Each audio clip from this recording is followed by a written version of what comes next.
2027 সালের জন্য মার্কিন প্রতিরক্ষা দপ্তরের প্রস্তাবিত বাজেট সবাইকে চমকে দিয়েছে। $1.5 ট্রিলিয়ন এই বিশাল বাজেটে এমন একটি নতুন শাখার নাম উঠে এসেছে যা আগে কখনো শোনা যায়নি। এর নাম dog, defence autonomous warfare group. এই একটি খাতের জন্যই বরাদ্দ করা হয়েছে $54.6 বিলিয়ন, যা অনেক দেশের মোট জিডিপির চেয়েও বেশি। কিন্তু কেন আমেরিকা হঠাৎ ড্রোন এবং এআই বা কৃত্রিম বুদ্ধিমত্তার পেছনে এত টাকা ঢালছে?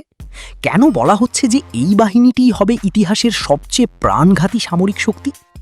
আজকের ভিডিওতে আমরা ফাঁস করব আমেরিকার এই গোপন প্রজেক্টের আদ্যোপান্ত। ডগ আসলে কি?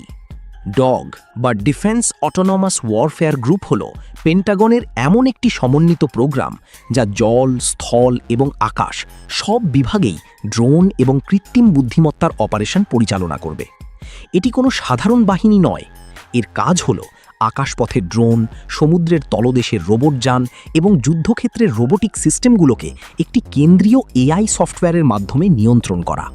2025 সালে এটি যখন শুরু হয়েছিল তখন এর বাজেট ছিল মাত্র $225 মিলিয়ন, কিন্তু এক বছরের মাথায় এর বাজেট 24,000% বৃদ্ধি পেয়ে $54 বিলিয়ন পৌঁছেছে। এটি এখন ইউএস মেরিন কর্পসের চেয়েও বেশি বাজেট নিয়ে কাজ করছে। এর মানে পরিষ্কার, আমেরিকা এখন আর রক্তমাংসের সৈনিকের বদলে সফটওয়্যার ড্রিভেন বা সফটওয়্যার চালিত যুদ্ধের দিকে ঝুঁকছে। ইউক্রেন যুদ্ধ বিশ্বকে দেখিয়ে দিয়েছে যে বর্তমানের 70% ক্ষয়ক্ষতিই হচ্ছে ড্রোনের মাধ্যমে। আমেরিকা এই শিক্ষা থেকেই ডিওজিকে শক্তিশালী করছে। এর মূল লক্ষ্য হল ইন্টেলিজেন্ট সোয়ার্ম তৈরি করা, অর্থাৎ হাজার হাজার ড্রোন একসাথে উড়বে, কিন্তু সেগুলোকে মানুষ নয় বরং এআই নিয়ন্ত্রণ করবে।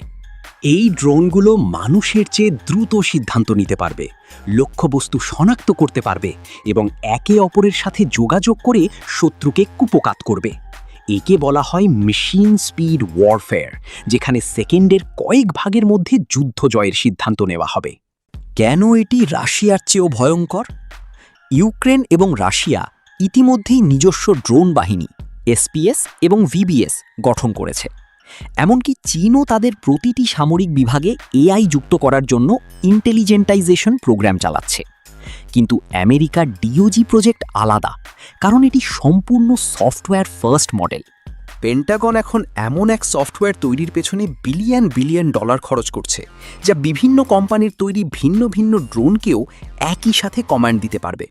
এর ফলে শত্রুপক্ষের পক্ষে এই ড্রোনগুলোকে জ্যাম করা বা থামানো প্রায় অসম্ভব হয়ে পড়বে। এই প্রজেক্টের সবচেয়ে বিতর্কিত দিক হল এর এআই নীতি। এতদিন মনে করা হতো এআই ড্রোনের ওপর মানুষের নিয়ন্ত্রণ থাকতে হবে, কিন্তু ডিওজি এর নতুন কৌশলে এআইকে স্বাধীনভাবে সিদ্ধান্ত নেওয়ার ক্ষমতা দেওয়া হচ্ছে। এমনকি তারা এমন কোম্পানিগুলোর সাথে কাজ করছে যারা এআই এর ওপর কোনো নৈতিক বা আইডিওলজিক্যাল বিধিনিষেধ মানতে রাজি নয়। আমেরিকার লক্ষ্য একটাই, যে কোনো মূল্যে যুদ্ধ জয়। ডগের আরেকটি বড় অংশ হল এন্ডার্স ফাউন্ড্রি। এটি অনেকটা এন্ডার্স গেম সিনেমার মতো। এখানে কৃত্রিম বুদ্ধিমত্তাকে হাজার হাজার ভার্চুয়াল যুদ্ধে নামিয়ে দেওয়া হয়, যাতে সে শিখতে পারে শত্রুর কৌশল কিভাবে রুখে দিতে হবে।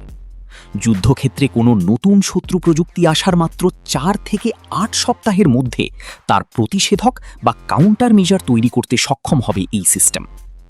ভ্লাদিমির পুতিন বা শি জিনপিং যেই হন না কেন, আমেরিকার এই $54 বিলিয়ন ডগ প্রজেক্ট সবার ঘুম কেড়ে নেওয়ার জন্য যথেষ্ট।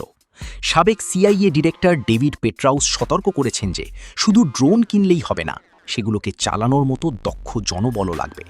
তবে আমেরিকা যে পথে এগোচ্ছে তাতে ভবিষ্যতে হয়তো মানুষ ছাড়াই রোবট আর ড্রোনই নির্ধারণ করবে পৃথিবীর ভাগ্য। আপনার কি মনে হয়, এআই ড্রোনের হাতে কি মানুষের জীবন তুলে দেওয়া ঠিক হবে? কমেন্টে আপনার মূল্যবান মতামত জানান। ভিডিওটি ভালো লাগলে লাইক দিন এবং আমাদের চ্যানেলের পরবর্তী আপডেট পেতে সাবস্ক্রাইব করুন। ধন্যবাদ।